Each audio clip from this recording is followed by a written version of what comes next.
warahmatullahi wabarakatuh. Nama saya Irfa Inayatul Latifah dengan NIM 2104-14057 dari Prodi Pendidikan Agama Islam, Fakultas Agama Islam, Universitas Muhammadiyah Bandung. Nah, di video kali ini saya akan mempresentasikan tentang Tazkiyatun Nafs. Tazkiyatun Nafs ini berasal dari dua kata, yaitu at-tazkiyah dan an-nafs.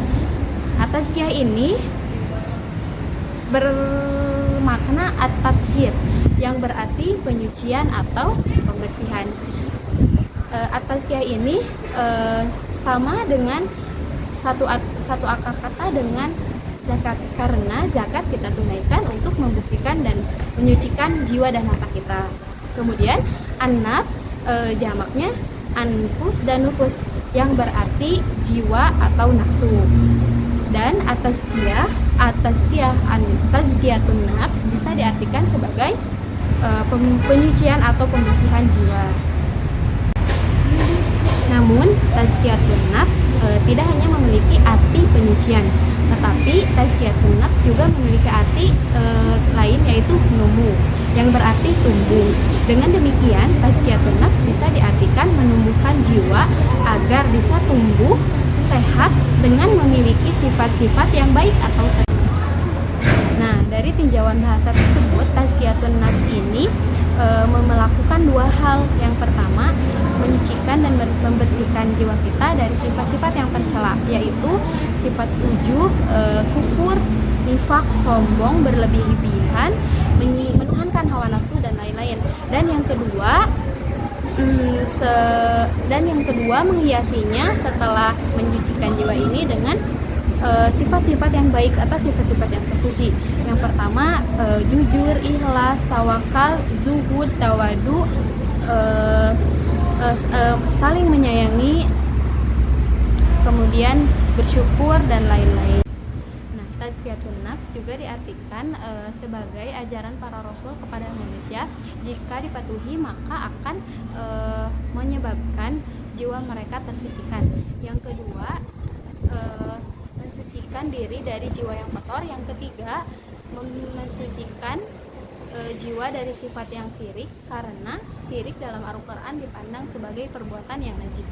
Yang keempat, mengangkat kemartabatan manusia dan mengangkat kemartabatan kaum muslimin dan muhsinin. Tujuan tazkiyatun nafs yang dijabarkan oleh Al-Ghazali, yang pertama, pembentukan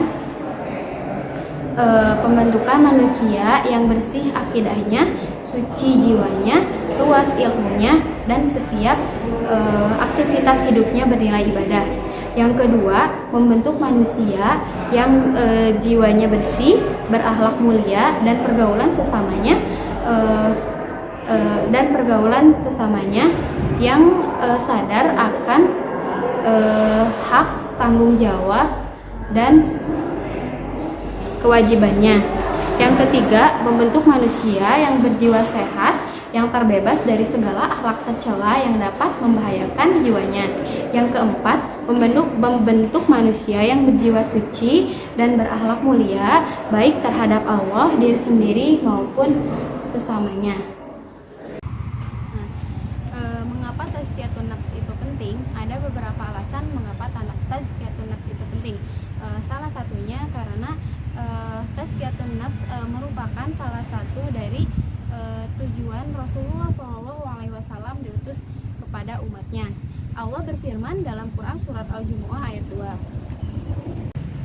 Allah berfirman, "Huwallazi ba'atsa fil ummiyina rasulan minhum yatlu 'alaihim ayatihi wa yuzakkihim wa yu'allimuhumul kitaba wal hikmata wa in kanu min qablu lafi dhalalin mubin."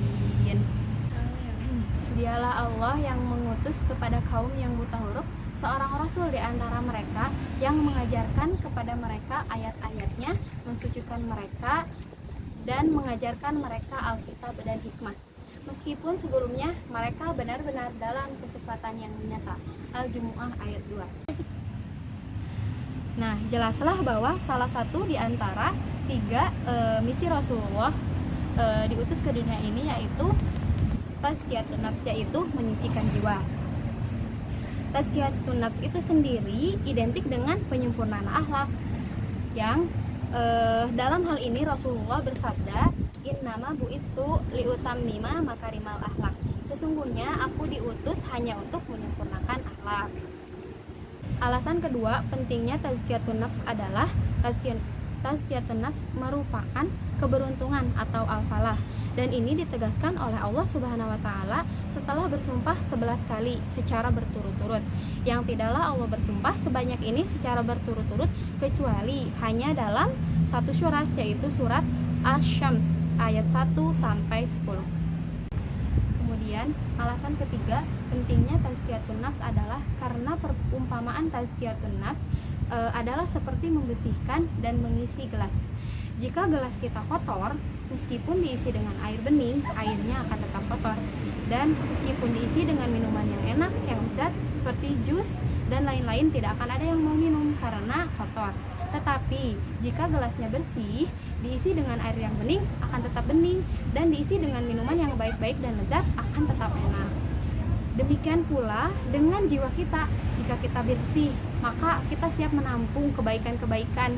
Tetapi jika jiwa kotor, maka tidak akan siap menampung kebaikan-kebaikan, sebagaimana perumpamaan gelas tadi, yang tidak siap diisi dengan minuman baik dan lezat.